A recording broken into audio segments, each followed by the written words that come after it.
Hello. Mo niya tong kangkong, upland kangkong. So napalit natin siya sa online. So balik karon 1 week old na ni siya. Gitanom ni siya last Sunday. So muna niyang tubo karon. So naatay tulok ka plat na tanom out of 1,200 seeds. So muna niyang tubo.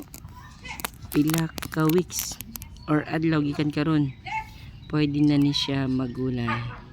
So manaapay mga nihabol og sprout.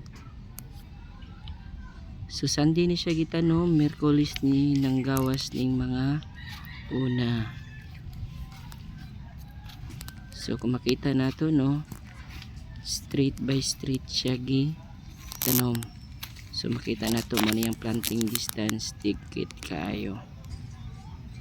So 1 week old kangkong, upland kangkong.